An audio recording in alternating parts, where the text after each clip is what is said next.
Good afternoon. My name is Melissa Curtis, and I'm here today to speak to you about writing a children's book. The first thing about writing a children's book is, what do you want to write about? What kind of ideas do you have? Would you like to write about fantasy or adventure? Is there a lesson and a moral of the story? Do you want to teach somebody something? What do you want to write about? You would have to develop characters. Main characters, is there one main character? Is there more than one main character? What are the supporting characters like? Are they human? Are they animal? What kind of characters are in your story? And how do they fit together? How do they know each other? How do they enact with each other? What kind of writing style do you have? What age group are you going to use?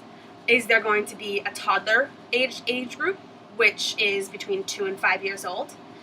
Or are you going to write a story geared towards preschoolers, which are 5 to 7, 5 to 8?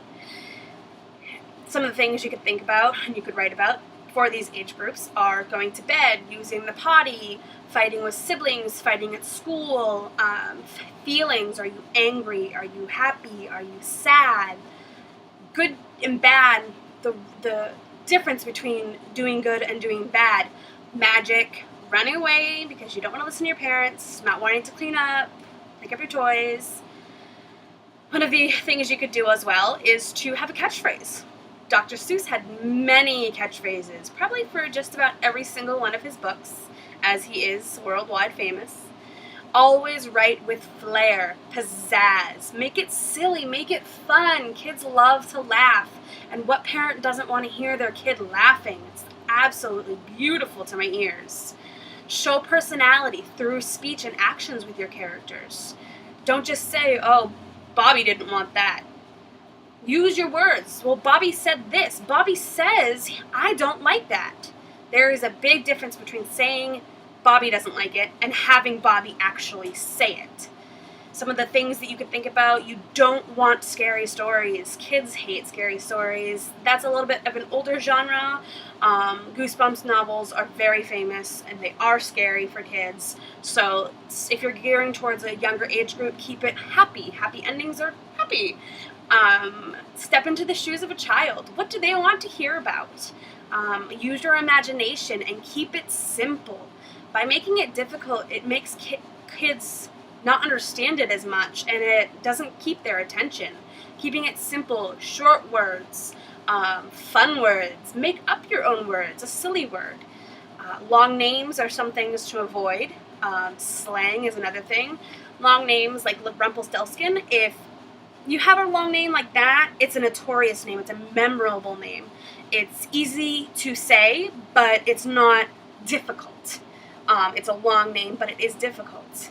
You do not want to use slang, especially with younger children. They're still learning the English language, and to raise them learning slang is a lot more difficult, especially when they're going to be entering school, and if they happen to use that slang, the adults aren't going to know what they're talking about.